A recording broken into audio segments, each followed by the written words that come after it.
Takriben 10 yıldır Batman'da bu emlak sektöründe çalışıyoruz, faaliyet gösteriyoruz. 2010'lardan bu yana bu işin içerisindeyiz ve o zamanlarda gerçekten çok hareketli bir piyasa vardı. Yani alınan mal, örneğin biz arsa bazında düşünürsek veya da daire bazında düşünürsek sadece yerleşme amacıyla da yapılmıyordu bu işler. Yani insanların barınma ihtiyacından ziyade bir de ticari bir yönü de vardı bunların. Örneğin esnaflardan birisi alırdı bir daireyi 10 gün sonra, 20 gün sonra, bir ay sonra üzerinden para kazanarak satardı piyasada tekrar. Arsalar da hakeza bu şekilde. Bu 2010, 15, 16, 17'lere kadar bu şekilde geldi hocam. Yani her geçen yılda biraz sanki biraz kötüye doğru gider, biraz durağanlaşarak yani bir önceki seneyi aratacak şekilde bir hafif bir o şekilde bir süreçler yaşadı emlak sektörü.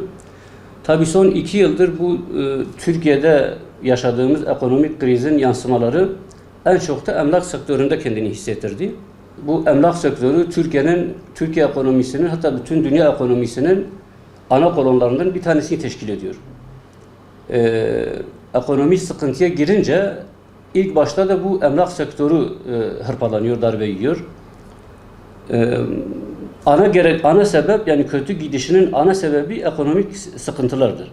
Belki vatandaşa hala yansımamış geç veyahut da geç fark eden vatandaşlar olabilir ama şu anda yavaş yavaş en küçük aileden ticari faaliyette bulunmayan dahi en küçük aileden en büyük üretimi yapan insanlara kadar ciddi şekilde hissedilir şekilde kendini gösteriyor. Bu sıkıntı kendini hissettiriyor, evet.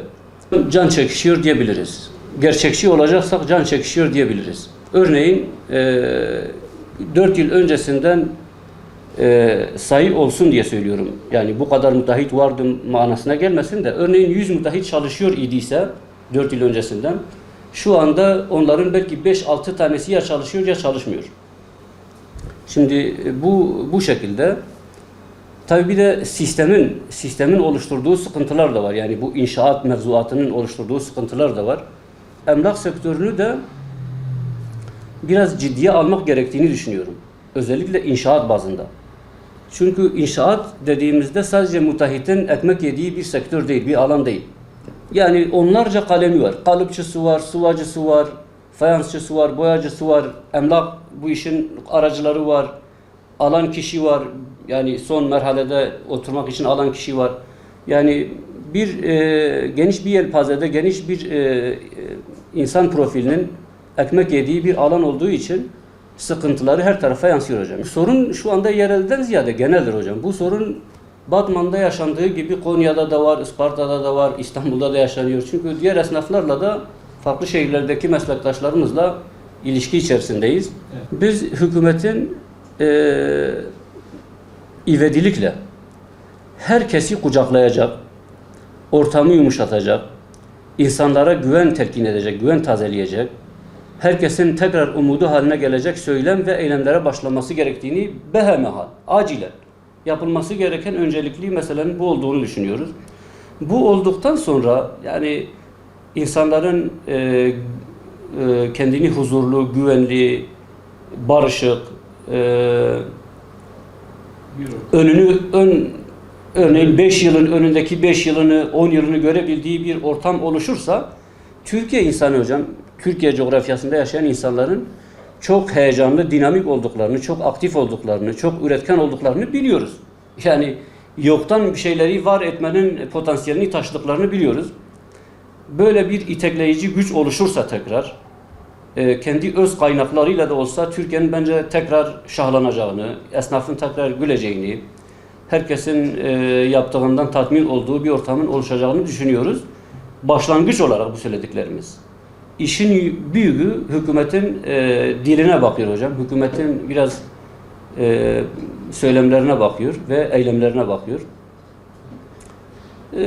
Bu bazda adımlar atılırsa, sonrasında da ciddi ekonomik hamleler yapılırsa, yani piyasanın olumlu karşılayacağı, bu işi bilen insanların tasvip edeceği, bu şekilde uygulamalar da, programlar da uygulanırsa, dediğim gibi enerji var insanlarımızda, hepimizde o enerji var. Tekrar hepimiz belli bir kıvama taşıyacağımızı düşünüyoruz bu piyasalar hocam. Batman'da bir imar problemi var. Çarpık kentleşme, ondan sonra bazı alanların katlarının düşük olması, arsa fiyatlarının çok yüksek olması ve o katların müteahhiti kurtarmaması, maliyet olarak daireler binmesi, tüketicinin de almakta zorlanması. Yerel yönetimlerden istediğimiz, belediyemizden de istediğimiz hocam, bu işin esnaflarıyla görüşerek, bu işin sahada çalışanlarıyla görüşerek gerçekçi olan, hakkaniyetli de olmasını isteriz tabii bu arada. Yeniden bir revizyon, bir imar revizyonuna ihtiyacı var merkezin. Örneğin yeni açılan bazı yerler var fakat iştah kabartmıyor, yani müteahhitleri cezbetmiyor. Hatta mesken olarak kullanmak isteyen vatandaşları da cezbetmiyor. Örneğin Hasankeyf yolu imara açılmış, güzel. Yeni imar yerlerinin açılması tabii ki çok güzel. Fakat milletin beklentisinin sadece o taraf değil de, örneğin bu Tilmeş tarafının, Körük tarafının ciddi bir şekilde gerçekçi bir imar uygulamasıyla bu sahaya kazandırılması, müteahhitlerin daha rahat çalışabilmesi için bu şekilde yeni projelerin geliştirilmesi gerektiğini düşünüyoruz. Belediyenin kolaylaştırıcı uygulamalar yapması gerektiğini düşünüyoruz hocam. Türkiye'de olduğu gibi bizim ilimizde de Batman'da da yani inşaat sektöründe ciddi bir durgunluk ve can çekişme vardır. Yani gerçekten bu 2 yıldır yani diyebiliriz. Yani hemen hemen durma noktasına gelmiştir inşaat sektörü. Tabii inşaat sektörü olunca da çok diğer sektörler de inşaata bağlıdır. Yani millet tabii şikayetçidir, hakikaten de mağdurdur. Biz bunu da mesela dövize bağlıyoruz, faize bağlıyoruz. Yani faiz oldu mu millet ekseri parasını bankaya yatırıyor, o inşaata gibi. Çünkü onun için millet çok kaygılıdır. Demir çimento yani hemen hemen 2'ye katlanmış yani. Yani işçiliği tut, demir çimentoyu tut, bütün yani mağaza inşaatlarına 2'ye katlanmıştır. Yani daire 100-150 bin lirayken şimdi 300 bin liraya çıkmış yani. Bundan dolayı tabii millet hem alıcı hem yapıcı, yani bunu yapamıyor yani.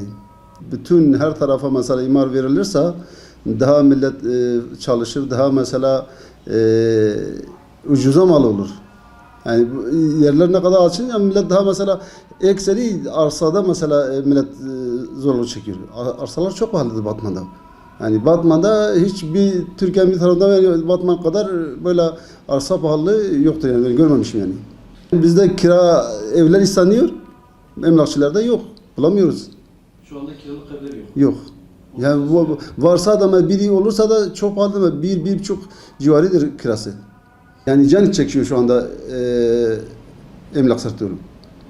Valla bunu mesela herkes bunu görüyor. Yani Cumhurbaşkanından tut çöpçü, herkes bunu görüyor. Herkes mesela sahip çıkarsa, kendi görevini yapırsa, gerçekten bana bu şeyin kalkması için elinde gelen yaparsa bu çözülür.